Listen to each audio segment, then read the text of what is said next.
episodic fantastic adventure. It's Takamania.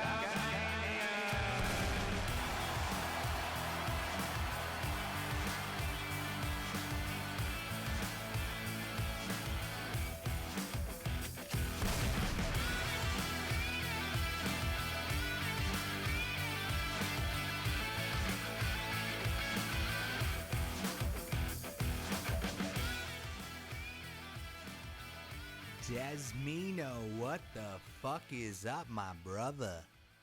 How's it going, my friend? Here we are. Revolution is in the books. Talkamania post show. We're here to talk about what went on. Did you enjoy the show? Did we enjoy the show? We got a new champion, a new champion of AEW. Yeah. It's Talkamania, guys. We're bringing you the post show here, guys. Big night, man. Long pay-per-view. Dude, the boozer weight is back, motherfucker. Oh, and if you want that shit, man, you got to be a Patreon member, man. So all of you guys, I hope you're enjoying it. We got the boozerweight. We're going into the recording beforehand. This guy's clearly inebriated. I think he had sex with another man tonight, too. Whoa. It's all in the love of the spirit, man. It's all in the love of the spirit. Revolution, it's 2020. It's all right. We accept you. You should always accept. We're going to go AEW results on the Google. Because, I watched it. Oh my but can God. I remember it? You got the boozerweight back already, guys. This is it. He's got to go onto Wikipedia. Did I just call it Google? The Goo Girl. Des, it's nice to see you. This is Talkamania After Dark. This is exclusive for our Patreon members. If you're watching on YouTube right now, chances are it's probably laggy as fuck. Because I don't know how to live feed shit. Let's be honest. I don't know how many times we've been like, fuck this shit, no more live video. And then one day, like in the middle of like 2 p.m. in the afternoon, like, oh my God, I figured it out, Mike. We're going to do it tonight. And then here we are a year later, and it's still the same fucking thing. I got. Oh, good, man. Good. I'm glad. We've got the boozerweight back on track, guys. If you want it, you got to be a Patreon member, guys. Honestly, man, this is like one of those things that's just like escaped me for life. Learning how to do, I honestly think it's my hardware. Like I really do. So if I'm going to blame hardware, I'm going to blame hardware. And you know what's the worst part about this is our headline says NXT TakeOver Portland reaction results. Oh my God, you bum. Well, this is what you get. You know what? Not enough people subscribe to our patreon.com page /Talkamania. Subscribe. And then you'll get updated headlines because we'll have a budget for it. Don't give me that. All right, my Don't friend. give me that look. Revolution's in the books. Yes. You were saying before we went into this, great show. Great. Definitely looks like you enjoyed it. Mm-hmm. So what are some takeaways from you? Do you like it? You had a buddy watching with you tonight who isn't generally into wrestling, and he loved the show, right? Yeah, longtime friend. We both grew up with him, Pilot Mike. And, he's a guy who's never watched pro wrestling. He's never watched MMA. And here he is, and he's going, all he knows is The Rock. He knows The Rock, he knows John Cena, he knows Stone Cold, and he knows Suck It. That's about it. Or I think I was going to say, I think we used to suck it in high school. But Des, relax. Yeah. Well, we did. Relax. But we didn't. Relax. That sounded weird. But here's the thing. He genuinely, there was a few moments where I was almost going to record him so that I could put it onto here. However, I don't really know how to put video from my phone onto here for you guys to watch it. But I'd look over to him on the couch, and he had this huge grin on his face. Like he was genuinely enjoying himself with what was going on. And he was saying, this is pretty real. Like this, they're really doing that to each other. It's like, yeah, bro. Like you can't fake throwing a guy through a table. Like he knows he's going to go through the table, but he's going through the table regardless. So he had a good time. He didn't really understand like the dynamics behind it. He thought I was a mastermind because we both called the card to the T except for the last match, which I fucked up on, and you fucking nailed it. And we're going to get to that. But Dean Ambrose is your new AEW World Champion. He's your new WWE Champion. Dude. Yeah. And we talked about this last week on our show. It's like, we were questioning this. Like, is this the right direction to go in? No. You have the first AEW champion being a WWE superstar, Chris Jericho, and your second AEW champion is now John Moxley, aka Dean Ambrose. Hell of a battle between the two of them. This story played out a long time. We're gonna get to that match as we go through the card, but there you have it, guys. They're pushing forward. Do you think this is a mistake giving it to Mox a longer Well, game? yes, it's a horrible, horrible, horrible, horrible mistake. It's a mistake on so many levels, a storytelling level, a business level. This is back-to-back WWE superstars as your AEW champions. This is fucking ridiculous. And in your main event, right? Yeah. This is just silly shit.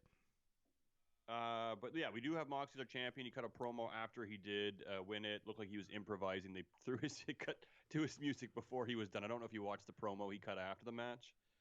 No, I was getting ready for this. I did miss it. Cool. But yeah, I think it was heartfelt, man. Like, the guy's had a huge year. You're leaving WWE, going through the indie scene, going to New Japan, coming to AEW, them saying they wanted to start a revolution, and this is kind of where it culminated. So he won the championship. The match was okay, man. Jericho could hang in there for a bit of a longer match, I guess. The card. Jericho's always been. And it's funny because there was some point during the match I was like, when is Moxley going to lose that eye patch, man? He's had it on for so many weeks. It looks like they got it down to, like, when he had the straps on the side of his head, it looked really kind of solid. It was in place. But I find they spent a lot of the match holding it in place and making sure it was back in the right place. Yeah. But you see the gash he had over his eye? Mm-hmm. You see, like, almost guts hanging out from it. It's nasty shit. And at one point it started drying up, I guess, or just, clotting. And when Aubrey, the ref, was kind of talking to him, you saw him flick it a couple times, and it reopened and just started gushing back down his face. It's funny, man. He's been in so many hardcore matches that he knows how to manipulate his own wounds. Well, he's John fucking Moxley. He's Dean fucking Ambrose. Right? He's the second WWE champion of AEW. So he's a guy you got to respect. I'm telling you, man, I think Jericho wanted a little bit of time off. We'll see, though, because, like, you put a good point. Like, who would Moxley face at this point, right, in his career? Or in AEW, sorry. Because with Jericho heading out there, who's going to be the next top heel to face him? Is it going to be somebody coming in that's brand new? Is it going to be Jericho maybe in a rematch to prolong this feud a little bit more until they kind of might have Cody Rhodes enter the picture? Not exactly certain here. But, regardless, we have a new champion. So we'll have to see. It'll be a reason to tune in this coming Wednesday. Okay, let's talk about the pay-per-view overall. Okay, because we got a few things. We got a few new things from it. Excuse me. We got our first AEW pay-per-view in like the last 4 months, which was exciting in itself. We had the buy-in that was an ultimate fail. It didn't air on YouTube. And a lot of people had a hard time watching it. And us included, I gave up. I was like, I'll just wait till 8. Then on top of that, we got a new setup. We got a new stage, which I thought was pretty nice. I liked it. I thought that was pretty exciting. And ultimately, we got a pretty... there wasn't that many hiccups as far as it goes for production, so I thought that was really good. Yeah, we got a weird tattoo from Cody Rhodes, but that's about it. But okay. we'll talk about that. We'll talk about that. Yeah. But ultimately, the overall show, Des, how'd you feel about it? I liked it. I don't think it was my favorite AEW event. Really? I thought it was up there. Into it, and one of the first things you said to me was, "Wow, what a show! What a card!" I thought the pay-per-view was good. Wasn't my favorite AEW event. I don't think from top to bottom it was. I am super loud. They had the tendency of being like every match was almost like a match of the night contender, and I don't think they hit that this night. Oh, dude! But I'm not shitting on it at all. I definitely enjoyed it. It was a great alternative to WWE and a great show all around, no doubt. But it went a bit long, in my opinion. I liked last time when they started at 8 and finished. What was it, like 10:30 or something? Like I like that. A little bit long. It was longer than the usual. I won't deny that, but I felt like literally every single match I was invested in. Like I said, I was watching it with my buddy who doesn't usually watch wrestling, and I was able to explain to him exactly what was going on in every match, pretty much. The only match that fell a bit flat was Statlander and Nyla Rose. I felt like, they came after that tag team match, and that's not an easy match to come after. I feel like that match, that tag team match, got like... It wasn't the main event, but it got the main event slot as far as it goes for false finishes, time, that kind of thing feel. The most story was told during that match of any other match on the card. But for Nyla Rose and Chris Statlander to follow that was tough, and it was still not that bad with what they pulled off. I think they gave the Kenny Omega and Paige and the Young Bucks like all the time in the world, which was really cool. It was good to see the Young Bucks wrestle not too much of a spotty match. You know, they did some transitional wrestling. They did some really cool stuff. The naysayers, the people that shit on the Young Bucks, I mean, like, I'm not the biggest fan of them, but they had a really good match tonight. One of the best ones we've seen from AEW that wasn't just their typical spot fest. And I love the story with Kenny Omega and Hangman Page, and I love the fact that they, had some miscommunication and they've been having it for weeks, but they're still pulling it out. They picked up the big wins. So many people thought that the Young Bucks were going to win, and I actually think myself included, so I didn't nail the card top to bottom because I think I did pick the Young Bucks. That's true. I fucked you up. Yeah, that's the only one I missed on. But I like the story that was told here. The personal, I guess, demons, taking on Kenny Omega, working when there's one point where one of the Jacksons were working on his shoulder, and he kind of was like, "What are you doing? Focus on the match." And it was getting a bit emotional. And then Paige in the end opening the ropes for Kenny Omega. The match itself, there was also a spot where he did like a reverse Frankensteiner off the top rope on Omega, and it looked like he spiked him. It looked like he literally broke his neck doing it. But that's good. That's a good thing. No, the match itself I thought was fantastic. So I really liked it too, and I agree with you. Really hard for Nyla Rose and Chris Statlander to follow up from that. I'll have to admit, this is a match that I only really kind of watched the highlights of because I was having the sexy time. Oh, damn. Des got laid tonight. Are you fucking kidding me? You got laid during AEW? AEW After Dark. You're a son of a bitch. Chris Rucker in the chat says, Des, you're smoking crack. That was the best show they've done. And I will agree with Chris. No, I think it was one so. of the better ones that they've done. No. But here's the thing. My phone is going off. My wife is just around. Yeah, I've noticed that. Put that shit down. I will put that shit down. So, Des, I need you to do like 2 minutes for me. What are you doing? I gotta go grab something downstairs. I need 2 minutes from you. So what is this? A cigarette? Your vape? Your beer? No, what my is it? wife is here. I gotta make sure that everything's okay. He's lying, guys. He's lying. He wants to go like wipe his ass or some shit. Can you see my All right. Okay, look. Guys. So let's talk the AEW pre-show. We had SCU. I didn't watch the pre-show. Oh, that. Yes. Yeah.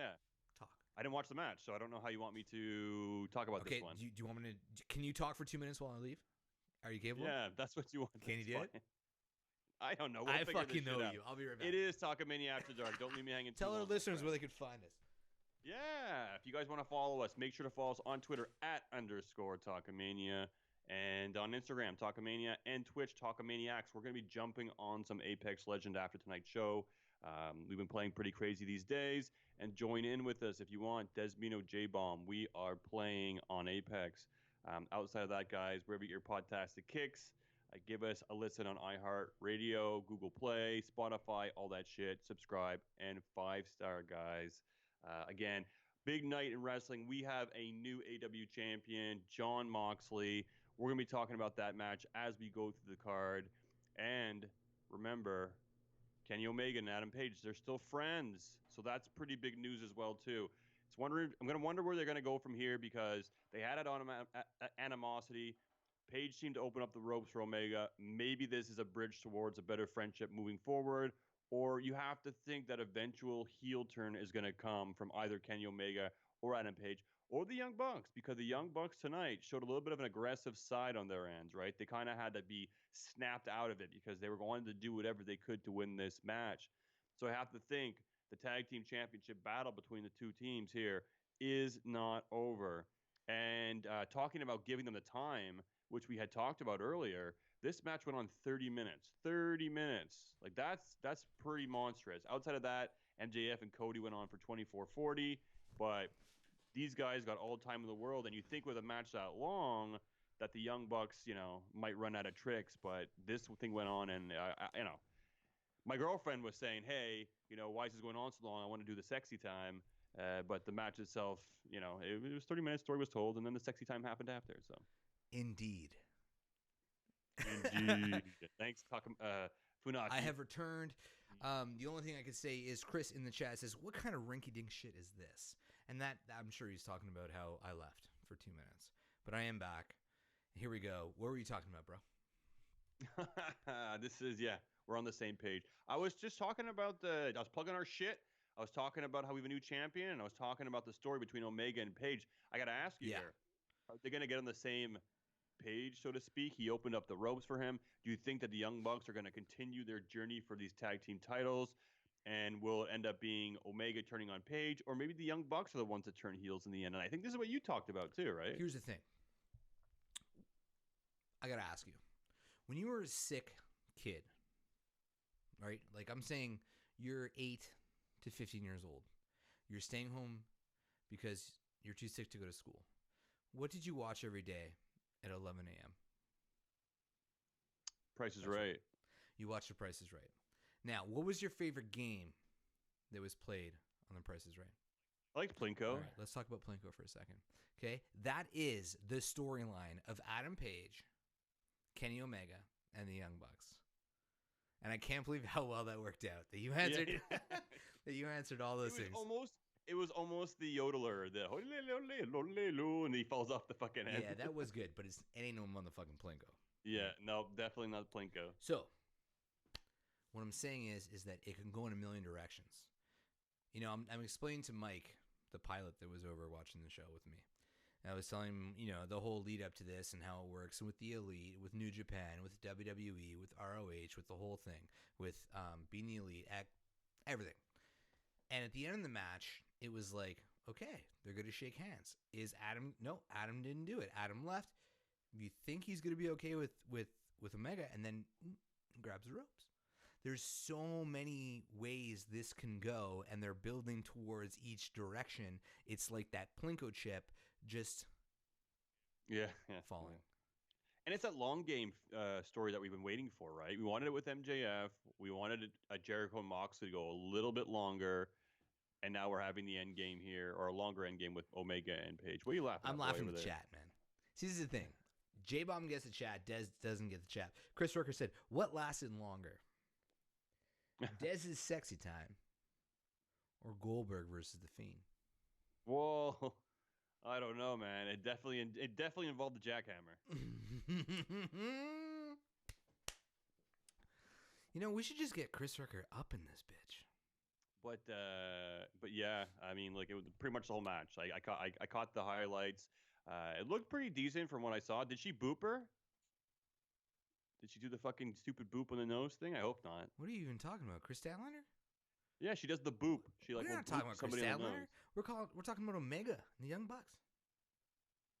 No, we talking about. You're totally missing out because I was saying how I was having a sexy time during that match. Oh. I was saying that I only caught the highlights on it. Gotcha. And I don't know. The only thing I might have missed was the booping because I was doing my own booping. Okay, so you were banging during Nyla Rose versus Chris Statlander. Yes. Okay, yes. that's the greatest match you could have boned to. Well.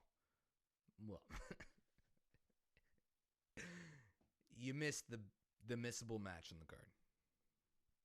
And I think we should leave it at that. Let's go through the card though. Let's go match by match. Let's do this. Let's be all right, so professional. Dark Order's SoCal University. Yeah. Again, we both predicted that Dark Order was going to win, but I thought this was going to be where we end up seeing Chris Daniels doing the heel turn. But I think you nailed it. I think put your phone down, boy. Yeah. I think you were saying it was too obvious, and that if they do have it happen, it would have been called out for being too obvious. And I think you're right here, unless they're going to do some turn next week.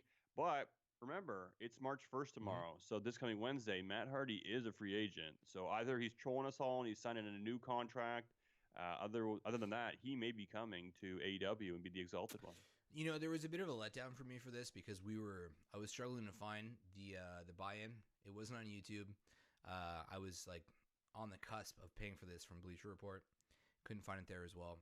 And it was supposed to be on ITV4 or some shit like that from UK. It wasn't there. And then finally when we tuned in, it was the end of that match. And that was a match that when we talked about our predictions, we were excited about because of the possibility of the Exalted One, you know, us finding out some more information about it. It seems like we didn't. The whole Christopher Daniels thing kind of fell flat. It's kind of lame. Colt Cabana. But you don't want to break up SCU either, man. Like, I kind of feel like they're not SCU. They're kind of like they're new at AEW as being SCU. I think taking him out of the equation, breaking them up is a little too early. So in the end, I was like, I want him to turn into a heel. But then when I watched the ending segment, I was like, you know what? I think that probably was the right move to go with, unless they're going to swerve us this Wednesday. I still think that somebody could have been there. There could have been an entity. There could have been a vignette at the end of the match. I feel like it made Dark Order look weak. I thought it was a little bit odd the way that it ended. I didn't really like it. Again, I didn't catch any of the match. I literally caught the celebration at the end, where Colt Cabana was throwing some people around. Yeah, Colt Cabana there tonight. Hey, what's up with that? I guess because they're in Chicago. Whatever. Fuck him. That guy is a loser. Let's be honest. What's he done that you know or enjoy? Some matches on the indie scene that I heard are pretty good, but yeah. I've never seen. Right. Okay, so let's immediately jump to the opening match of the main card, which surprised me, to tell you the truth. I wasn't expecting Dustin Rhodes and Jake Hager to kick this one off. And you open with a WWE match, you end with a WWE match, right? Yeah, I mean, I get that this was a WWE match, but I don't know. It was actually almost like a WWE style match, though, too. If you watch like the rhythm and the flow, and Jack Hager, whatever way he was wrestling, his stupid Vader bomb move, he's busting out all his gut wrenches, all the moves that he had in the WWE. But he looked a lot better. I didn't mind it. I was so focused though on him trying to fix his tights every 2 seconds. His knee pads were sliding down, his tights were riding down low. But he brought his girlfriend to the ring, or he had his wife at the ring. And here's the cool thing about it, okay? So I'm trying to explain to my buddy. I'm like, this guy's Goldust. He remembered Goldust from the Attitude Era. And I was telling him that Jake Hager is Jericho's bitch. He's part of the Inner Circle. He's an MMA fighter who kicks people in the balls, yada, yada, yada, ex-WWE guy. Then out of nowhere, I didn't even know that this girl was going to be involved. Jake Hager comes out and starts making out with some chick, right? I think nothing of it. I figured that's his girlfriend, whatever. Furthermore, in the match, Goldust starts making out with her. Little rapey. Everyone's making out with her. I made out with little her. Rapey, right? Whatever. So I looked at my buddy. I go, she looks like she could be a porn star. Don't think anything of it. My buddy goes, I'd love to see her do porn. Texting. Boot to the face. Chris Rucker. Blah, blah, blah. He goes, Catalina White. She's a hot piece of ass. Have you seen her video on Pornhub? I go, what the fuck? Oh. This girl's got a 44-minute and 44-second home video of her fucking some dude. Mm-hmm. So she does the nasty. Catalina White, is that her name? That's her name. And is that her porn star name? That's her real name? Is she she's an actress? She's not a wrestler. Apparently she's somebody who dated a porn star and then did a porn with the porn star. And it was released right after Jake or Jack or Jack Swagger, whatever you want to call him, became a WWE, got married. So right after they got married, bingo, bango, shit's released on Pornhub. Damn, that's gotta hurt. Yeah. That's gotta hurt. So you see JR tonight too. He didn't give a fuck. He's like, I might call him Swagger, guys. I just might call him Swagger. Just bear with me, guys. He's got swagger, so that's why I'm calling him Swagger. Getting back to the match, we talked about the porno. We talked about Catalina White, the rapey scene with Goldust. The match was decent for what it was, but I wasn't expecting this to be the opener for AEW Revolution. I did. Really? I felt it was. I felt it was like a mid-card WWE book match. And here's the thing, right? I love what Dustin's been able to do in AEW. He's in the best shape of his life. He's a hard worker. He's almost like a stronger version of Goldust, but he's still booked like Goldust ultimately. He still goes in these matches, puts up a good fight, loses, and puts talents over. And I know that's kind of his role, but I feel like that's always been his role. Mm-hmm. I would love to see Dustin go on this tear where he's actually picking up these big wins. I get it. You can't have Jake lose on a big debut. You want to make him look strong. So I understand the booking they went in. I obviously figured that Dustin was going to lose. But I'll agree that the match itself was actually pretty good. It wasn't bad by any means. Was it opening? Like, this is the first pay-per-view we've had from AEW in months. Almost like 4 months. Is this what you want to open with? Well, I told you what's going to happen last week on our show. It's like they're going to have a decent fight. He's going to kick him in the balls and pick up the win, and he did that exact thing. Okay, I agree with you. You called a match. But was it the right match to be the first match of AEW Revolution?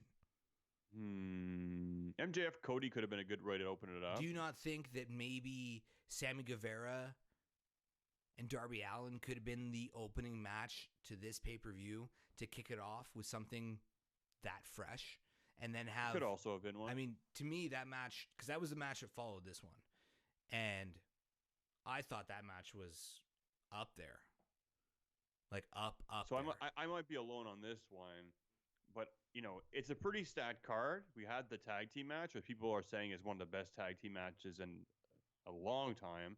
And I will agree with it. I think it was a fantastic match with Omega Page and the Young Mhm. Bucks. And I'm looking at the card now again, and I'm trying to just make sure I don't want to put my foot in my mouth here. I think that my match of the night that I enjoyed the most was Darby Allin and Sammy Guevara. I think that's my match of the Okay, night. well then that's exactly what I'm saying. I wouldn't. Okay, I don't put them as my match of the night. Future stars, man. These guys are like, it's gonna be crazy shit. Easy, Crazy shit. fair point. 100% agree. Darby Allin and Sammy Guevara. This is the match that should have kicked off AEW Revolution. I feel like Jake Hager or Jack Hager, whatever the fuck this guy's name is, and Goldust, they could have rolled in second, third, fourth, whatever. But Darby Allin, Sammy Guevara, this had a lot to prove. Darby Allin got his win, which was important. Sammy doesn't need it. This is how good Sammy is. Double front flip to the outside. Disgusting. And the tits of the table. Disgusting. Dude, and Darby shows you how to do a Canadian destroyer the right way. The way he just runs in and does it like clean. Oh, I don't know if you. and I hate that move. I don't know if you saw me tweet it out, but I was was thinking about what you talked about last podcast. You say you hate Canadian destroyers. Everybody's doing it. The first 3 matches on this card, each one Canadian destroyer. Yeah, Dustin's wasn't very nice. No, I don't think that Dustin's is a Canadian destroyer. It's something else because it's a roll up, not a pile driver. Now, is there a difference? He's just not nimble. No, enough. there's a different move. It's called something differently, and it is. And 2 of them did that, and 1 of them did the proper Canadian destroyer, where it was a pile driver. But either way, the same type of move was done in the first 3 matches. That annoyed the hell out of me. However, Darby Allin, Sammy Guevara was 100% in the discussion for match of the night. Yeah, for sure. The way Darby moves around the ring, the little things he does, is just very unique. He's got a very unique style. The crowd loves him. He takes these huge risks, and Sammy as well too. Like this guy has such a bright future. Him and Darby. I thought this match was off the hook. I'm looking at it now. It was only a 5-minute match once the bell rung. Okay, So once the bell rung. once the bell rung, right? Because there was a lot going on beforehand. But fuck, man, it was really hard to follow that. But then you had Kenny Omega and Adam Page following that, right? And the Young Bucks, and that match was fucking great.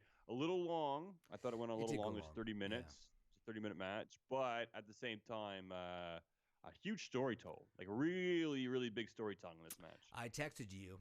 I mean, okay, one final thought before we move on to this match with Sammy Guevara and Darby Allin. The fact that they started the match with Darby flying through the ropes at Sammy. Oh my god, right? yeah. And we've seen this a lot in WWE. The non-starts. And Michael Cole will tell you every 5 to 10 seconds that the match has not started yet. The bell hasn't rung yet. Okay, so we knew that going into it, right? Us hardcores. But again, I was watching with a friend of mine who doesn't watch this, and he was going, why is there no rules? Why are they pulling out tables? Why are they doing this? Why are they doing that? And I was telling him, I said, listen, the bell didn't ring, so it's not official yet. He goes, well, then how does that work? I said, once both of them get in the ring, they're going to ring the bell. But I'm saying, watch it. They're not going to make a big deal about it. And literally, they both rolled in the ring at one point. The bell rang. I think JR or Tony or Excalibur mentioned it once, and that was it. There was no more talk about it. I think that's a great point to make because, first of all, I just want to say the dive out the ring in the beginning was awesome. I don't even think Sammy even realized it. I thought he caught him off guard. And then I was watching and being like, well, I thought it was a no DQ match or something had changed. That's what it felt like, right? Because, yeah, and they didn't really mention it too much until like when they got in the ring, more or less. And I'm like, oh, right, they hadn't, the bell didn't ring, right? But yeah, Michael Cole, who spoon feeds everything to you. It's a triple threat match, no rules, anybody can win. You can lose your championship without being pinned. Like, fuck, man. Like, Don't forget We the get it. championship advantage. You got to get the guy in the ring That's it. before the count out is done. You know, you never watched wrestling before, but you paid $69.99 to see WrestleMania. Anyways, I'm drunk. Let's move on. All right, AEW Tag Team Title match: Kenny Omega, Hangman Page, Young Bucks. You mentioned it. This match did go long, but I will say, and I think I texted you. I'm pretty sure I texted you. I said this was the greatest match that the Young Bucks have been in since the beginning of AEW. I agree. I don't think you replied. I was sexing. So it's not just Nyla. Oh, so you started during this match. I saw it. Yeah, by the time Right. you know, she was waiting, and she mentioned this match is really long. So, you know. Yeah, well, let's see here. No, I didn't even text you. Oh yeah, one You of did the text me, I best got it. Bucks matches in AEW. That was at 9:25. At 10:07. Well, not bad, bro. It's like 50 minutes. All you wrote was that tattoo. Yikes. Oh yeah. Because that was it. Got to the MJF Cody match. Wow, Jesus, hold on. That means Omega? I Chris am the Statlander? Omega. Okay, he came in Cody. So you made it to the beginning of the Cody match. Not bad. That's it. Yeah, no, I didn't see the entrances. Did Cody have the band he was supposed to have? Yes, Live music or some shit? Yes, he did. We'll get there because it was not good. It was not good. Oh no? No. I didn't like Jericho's choir either today. None of the live shit was good. It was really bad. Yeah, I think Jericho should have performed the song. He should have done it and then like came out to it or something shit like that. Can you not sing live? Would have been embarrassing. Like I don't know.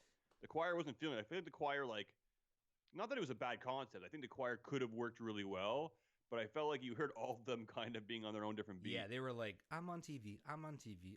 Yeah. But okay, no. Let's focus. Let's talk.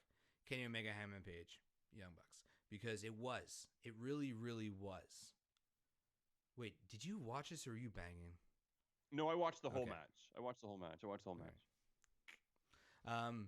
Let's be honest.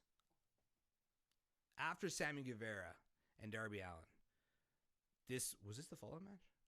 Oh, Yeah. Yes, it was. Okay, so Yeah, it's definitely up there as a contender. I just I think it was the time. I think like the fact what they packed in Darby and Sammy in the time they had. But I think this match, the Kenny Omega, Page, and the Young Bucks, was probably the best match for storytelling of the night. that's it. Because, I mean, I looked at this match and going into it, I told my buddy, again, I'm mentioning him a million times, he was supposed to be on the podcast. I was convincing him really hard. I was like, that's a cool dynamic. A guy who doesn't watch it, he could jump on. You know him, I know him, we could talk shit. Either way, I told him this is the match to wait for. This is the match that's going to blow your mind. But then Sammy Guevara and Darby kind of did it. And these guys did different. I was expecting a lot more bullshit from this match.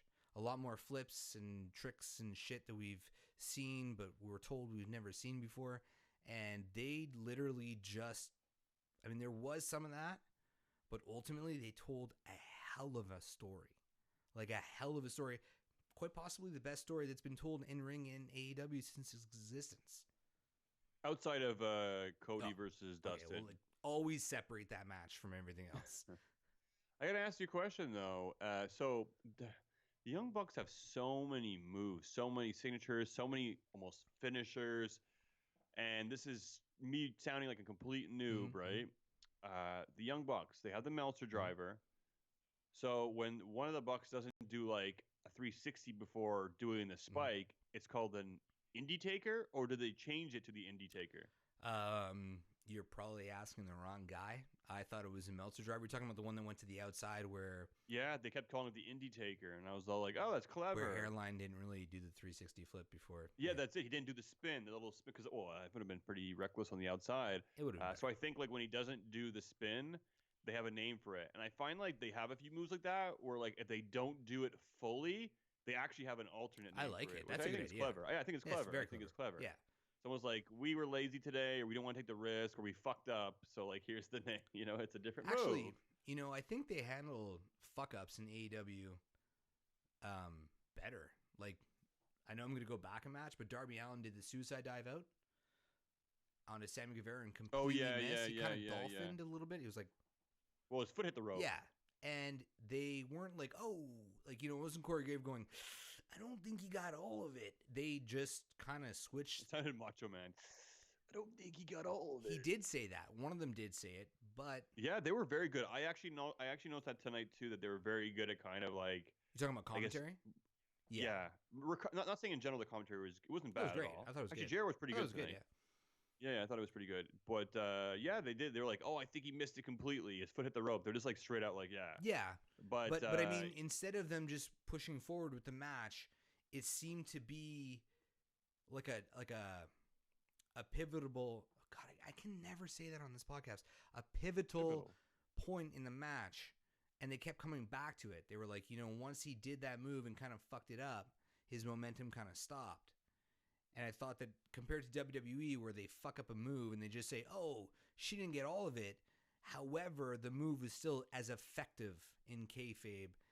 Or did she get all of it? I'm just saying that in ring, they played it as if he didn't get all of it. Whereas in WWE, if they fuck up a move, the commentators might say they didn't get all of it, but the wrestler in the ring acts as if they got all of it. Yeah, I guess you could say that. But I think like Darby might have acted like he got all of it as well too. It was kind of hard to say. He was on the ground for quite a while, man. But I do, because it probably fucking hurt. But I do think that outside of Corey Graves does a pretty good job by finding recovery. He's a very good recovery commentator. I'm not going to say he's a great commentator overall, but I find he's a very good job at recovering from certain things. And I find they do that in AEW pretty good as well too. So yeah. That guy digs people out of graves. Sometimes Jared will say something and then it goes silent. AWE is the greatest. Where Excalibur was like, I'm in awe as well. Great done. But no, let's get back to this match. Honestly, there was just nothing about it that was bad. Yeah, it did go on a little while, but it gave you enough time to, do what you had to do with the wife.